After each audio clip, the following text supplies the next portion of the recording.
Phone tapping కేసులో కీలక మలుపు చోటు చేసుకుంది. ప్రభాకర్ రావు భారతదేశానికి తిరిగి రావాలని సుప్రీంకోర్టు ఆదేశాలు జారీ చేసింది. ముందస్తు బెయిల్ పిటిషన్పై సుప్రీంకోర్టులో ఇవాళ జరిగిన విచారణలో తదుపరి విచారణ వాయిదా వేస్తూ ప్రభాకర్ రావును అరెస్టు చేయొద్దని ఆదేశాలు ఇచ్చింది.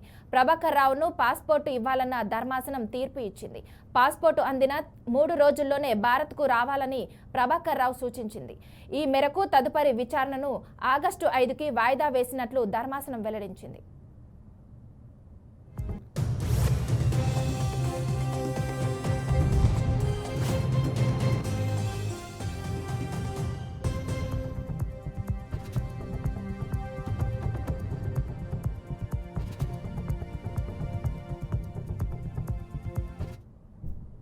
ఇక ఇదే అంశంపై మరింత సమాచారం మా అవుట్పుట్ ఎడిటర్ వెంకట్ అందిస్తారు. వెంకట్, చెప్పండి. ఫోన్ ట్యాపింగ్ కేసులో కీలక మలుపు చోటు చేసుకుంది. ఎవరైతే నిందితుడిగా అక్యూజ్డ్ గా ఆరోపణలు ఎదుర్కొంటూ ఉన్నారో ఆయన ప్రభాకర్ రావు, ఎవరైతే పోలీసు ఉన్నతాధికారి, మాజీ పోలీసు ఉన్నతాధికారి ప్రభాకర్ రావు, ఆయన అమెరికాలో ఉంటూ ఉన్నారు. ఆయన భారతదేశానికి తిరిగి రావాలని సుప్రీంకోర్టు ఆదేశాలు, అంటే స్వదేశానికి రావాల్సిన అవసరం ఉంది. కేసు విచారణలో భాగంగా మీరు ఖచ్చితంగా విచారణ ఎదుర్కోవాల్సిన అవసరం ఉంటుంది కాబట్టి మీరు వెంటనే అమెరికా నుంచి స్వదేశం రావాల్సిన అవసరం ఉందని చెప్పి ఒక ఆదేశం జారీ చేసింది. ఎందుకంటే ఆయన చాలా రోజులుగా కేసుకు సంబంధించి ఫోన్ ట్యాపింగ్ కేసు సంబంధించి ఆయన ఆరోపణలు ఎదుర్కొంటున్నప్పుడు కూడా ఆయనకి పలుమార్లు నోటీసులు ఇచ్చినప్పుడు కూడా ఆయన అటెండ్ అవ్వట్లేదు. విచారణకు అటెండ్ అవ్వని నేపథ్యంలో ఆ ప్రాస్పెక్ట్ విచారణ జరుగుతుంది. ఈ క్రమంలో ఆయన ముందస్తు బెయిల్ పిటిషన్ కోసం సుప్రీంకోర్టులో బిల్ దాఖలు చేయడం జరిగింది. సో ఈ కేసు ముందస్తు బెయిల్ పిటిషన్ సంబంధించి దీని మీద విచారణ సుప్రీంకోర్టు విచారణ చేపట్టింది. తదుపరి విచారణ వరకు ప్రభాకర్ రావుని అరెస్ట్ చేయొద్దని ఆదేశాలు జారీ చేయడం జరిగింది. ప్రభాకర్ రావు దగ్గర పాస్పోర్ట్, ఆయన పాస్పోర్ట్ ని పోలీసులు ఏదైతే విచారణ అధికారులు ఉందో వారి దగ్గర ఉండిపోయింది. ఆ పాస్పోర్ట్ వెంటనే ఇవ్వాల్సిన అవసరం ఉంది ఆయనకి. పాస్పోర్ట్ ఇస్తే గానీ ఆయన అక్కడి నుంచి వచ్చే పరిస్థితి లేదు. సో పాస్పోర్ట్ అందుకున్న 3 రోజుల్లోనే స్వదేశానికి, ఎక్కడైతే ఆయన అమెరికా కావచ్చు, లేదంటే విదేశం ఇంగ్లాండ్ కావచ్చు, ఎక్కడైనా ఉండని ఆయన పాస్పోర్ట్ అందుకున్న 3 రోజుల లోపలనే స్వదేశానికి రావాల్సిన అవసరం ఉందంటూ సుప్రీంకోర్టు కీలక వ్యాఖ్యలు చేయడం జరిగింది. తదుపరి విచారణ ఆగస్టు 5వ తారీఖు వాయిదా వేసింది. అంటే అప్పటి వరకు తదుపరి విచారణ వరకు ఆయన అరెస్ట్ చేయొద్దని ఒక వ్యాఖ్యలు చేస్తూనే at the same time passport ఆయనకి అందిన వెంటనే 3 రోజుల్లోనే ప్రభాకర్ రావు స్వదేశానికి రావాల్సిన అవసరం ఉందంటూ కోర్టు చేస్తూ చాలా స్పష్టమైనటువంటి ఆదేశాన్ని సుప్రీంకోర్టు ఇవ్వడం జరిగింది. సో తదుపరి విచారణ, దీనికి సంబంధించిన తదుపరి విచారణ ఆగస్టు 5కు వాయిదా వేసింది. మనకు తెలిసిందే ఫోన్ ట్యాపింగ్ కేసు ఎంత సంచలనమైంది. గత ప్రభుత్వంలో, బీఆర్ఎస్ ప్రభుత్వంలో చాలా మంది పొలిటీషియన్, విపక్ష నేతలతో పాటుగా చాలా మంది అధికారులు, చాలా మంది కీలక అధికారులు యొక్క ఫోన్ ట్యాపింగ్ చేసి విషయాలు మొత్తం కూడా బయట పెట్టారనేది ప్రధాన అభియోగం. కాంగ్రెస్ ప్రభుత్వం వచ్చిన వెంటనే దానికి సంబంధించి విచారణకు ఆదేశించడం, ఆ తర్వాత చాలా మందిని 1 by 1 అరెస్ట్ అవ్వడం మనం చూసాం. ఆల్మోస్ట్ ఈ కేసులో 4 ఉన్నతాధికారులు అరెస్ట్ అయిన విషయం కూడా మనకు తెలిసింది. అందులో ప్రభాకర్ రావు ఒకరు.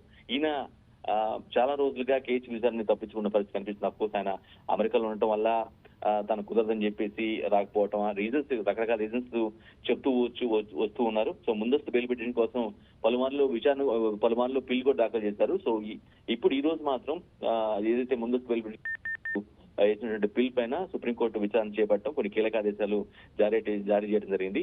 ఎట్టి పరిస్థితుల్లో మీరు కేసులో అక్యూజ్డ్ గా ఉన్నారు కాబట్టి విచారణ ఎదుర్కోవాల్సిన అవసరం ఉంది.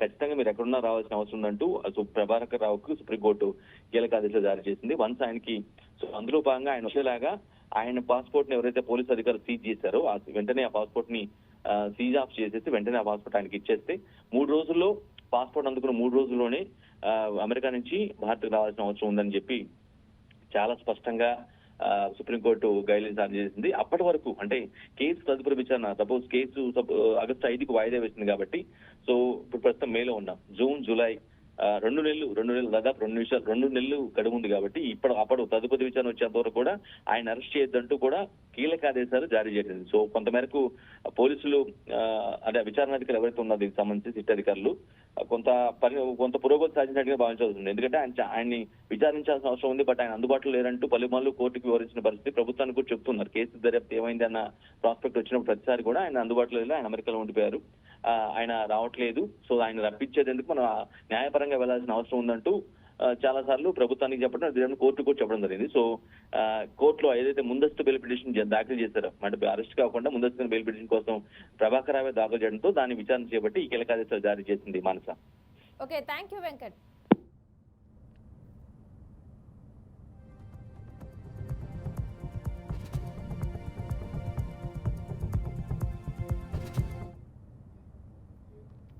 అనకాపల్లి జిల్లా నర్సీపట్నం మున్సిపాలిటీ సాధారణ సమావేశంలో ఉద్రిక్త వాతావరణం చోటు చేసుకుంది. వైసీపీ, టీడీపీ కౌన్సిలర్ల మధ్య వాగ్వాదం జరిగింది. సుజల స్రవంతి మంచినీటి పథకం చర్చ విషయంలో ఒకరినొకరు దూషించుకోవడంతో వివాదానికి దారితీసింది. వైసీపీ కౌన్సిలర్ కోనేటి రామకృష్ణ, టీడీపీ కౌన్సిలర్ ధనమిరెడ్డి మధుని ఉద్దేశించి అసభ్య పదజాలంతో దూషించడంతో ఇరు వర్గాల మధ్య ఉద్రిక్త వాతావరణం చోటు చేసుకుంది. టౌన్ సిఐ గోవిందరావు సిబ్బంది రంగప్రవేశం చేసి ఇరు వర్గాలని విడగొట్టారు.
అనకాపల్లి జిల్లా నర్సీపట్నం మున్సిపాలిటీ సాధారణ సమావేశంలో ఉద్రిక్త వాతావరణం చోటు చేసుకుంది.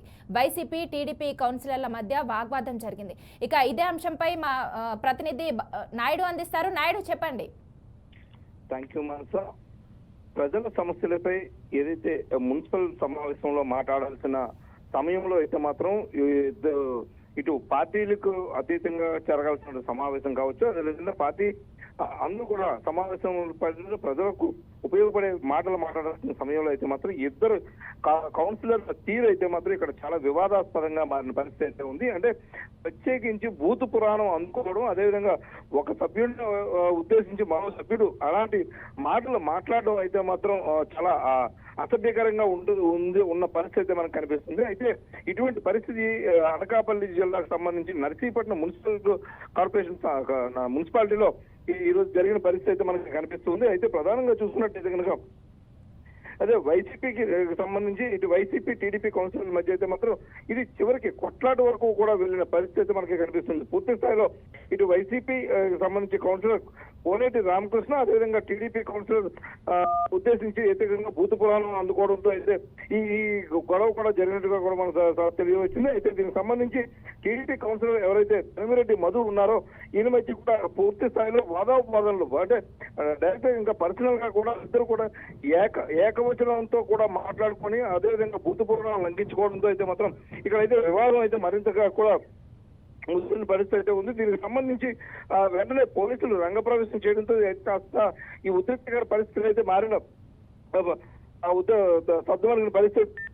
అయితే దీనికి సంబంధించి కూడా ఇప్పటికే కూడా అందరూ కూడా అధికారులు కూడా విస్తుపోయే పరిస్థితి ఏర్పడిన పరిస్థితి కనిపిస్తుంది. ఎందుకంటే అనవసరంగా కూడా నోరు పారేసుకుంటూ అలాంటి భూత పురాణం ఉపయోగించిన సభ్యత కాదు అంటూ కూడా ఇద్దరికి కూడా సర్ది చెప్పే పరిస్థితి కూడా చెప్పినప్పటికీ కూడా ఇద్దరు కూడా తగ్గిన పరిస్థితి ఎక్కడా కనిపించలేదు. అయితే వైసీపీ కౌన్సిలర్ అలాంటి మాటలు మాట్లాడడం కరెక్ట్ కాదు అంటూ కూడా ఆయన కొన్నిటి రామకృష్ణ మందలించి ప్రయత్నం చేసినప్పటికీ కూడా అయితే ఆయన వినే పరిస్థితిలో కనిపించలేదు. పూర్తి స్థాయిలో చాలా ఆవేశపూరితంగా చాలా పెద్ద ఎత్తున అయితే మాత్రం గొడవకు దిగేందుకు సిద్ధమవడం, అదేవిధంగా ఆయన టీడీపీ కౌన్సిలర్ పై అయితే మాత్రం ఒక యుద్ధ వాతావరణంలో యుద్ధానికి వెళ్ళినట్టుగానే ఆయన బిహేవ్ చేసిన తీరు అయితే మాత్రం ఇక్కడ అందరికీ కూడా చాలా ఇబ్బందికరంగా కూడా అనిపించిన పరిస్థితి ఉంది. ఏమైనప్పటికీ కూడా ప్రజల సమస్యలపై ప్రజల కోసం మాట్లాడాల్సిన సమయంలో అయితే మాత్రం ఇలాంటి భూత పురాణం లంఘించుకోవడం పట్ల అయితే మాత్రం ఇక్కడ అందరూ కూడా విస్తుపోయిన పరిస్థితి అయితే మనకి కనిపిస్తుంది. మనసా, ఇప్పుడు ప్రజెంట్ అక్కడ సిచ్యువేషన్ ఎలా ఉంది Naidu?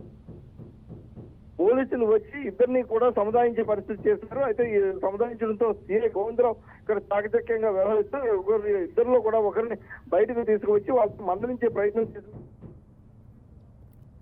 Okay, thank you Naidu.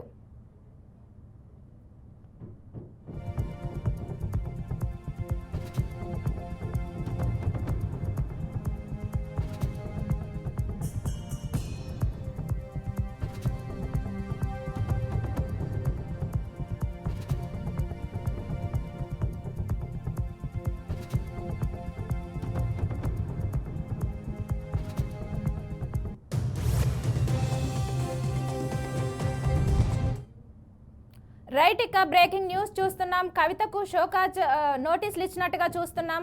అదే విధంగా కవిత కౌంటర్ పై అధిష్టానం మండిపడ్డట్టుగా కూడా సమాచారం అందుతుంది. ఇక దీనిపై కవిత ఎలాంటి స్పందన వస్తుందో చూద్దాం.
ఇక ఇదే అంశంపై మరింత సమాచారం మా ప్రతినిధి శ్రీకాంత్ అందిస్తారు. శ్రీకాంత్, చెప్పండి.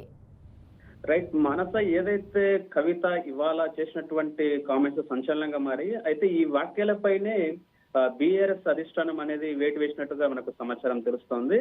అయితే బీఆర్ఎస్ అధిష్టానము ఎమ్మెల్సీ కవితకు షోకాజ్ నోటీసులు జారీ చేసినట్టుగా సమాచారం అయితే ఉంది. మరి కాసేపట్లో జారీ చేసే అవకాశం ఉన్నట్లు సమాచారం ఉంది. అయితే మనం ఒకసారిగా బీఆర్ఎస్ సంబంధించిన అంటే ఇవాళ ఎవరి కల్వకుంట్ల కవిత ఎవరైతే ఎమ్మెల్సీ కవిత వాక్యాలు ఏవైతే ఉన్నాయో ఒకసారి చూసుకుంటే కనుక బీఆర్ఎస్ లో ఉన్న కోవట్లే తనను ఓడించారని చెప్పుకోవచ్చు అంటూ కూడా ఆమె వ్యాఖ్యలు చేసుకుంటూ వచ్చింది. అయితే కేసీఆర్ ఇంటి ఆడబిడ్డ పైనే పేడు వార్తలు రాయిస్తున్నటువంటి పరిస్థితి, లేక ఎవరు బయట పెట్టారు చెప్పమంటే నాపై దాడి చేస్తున్నారంటే ఆరోపించారు. అయితే ఈ క్రమంలో కేటీఆర్ ను టార్గెట్ చేసి విమర్శ చేశారని చెప్పుకోవచ్చు. వర్కింగ్ ప్రెసిడెంట్ గా చేయాల్సిన పనులు చేయాలి తప్పితే కేవలం ట్విట్లకు పరిమితం అయితే ఎలా అంటూ కూడా ఆమె ప్రశ్నించినటువంటి పరిస్థితి.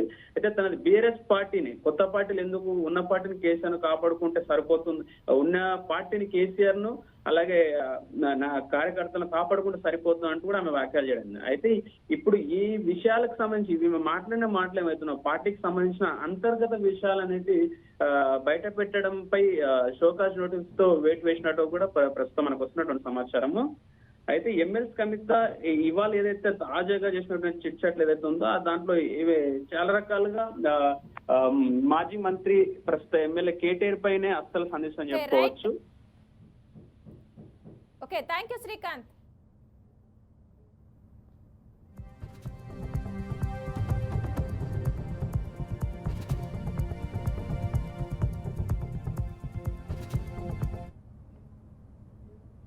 ఇవి ఇప్పటివరకున్న bulletin updates. Keep watching BRK news తెలుగుడి సత్తా.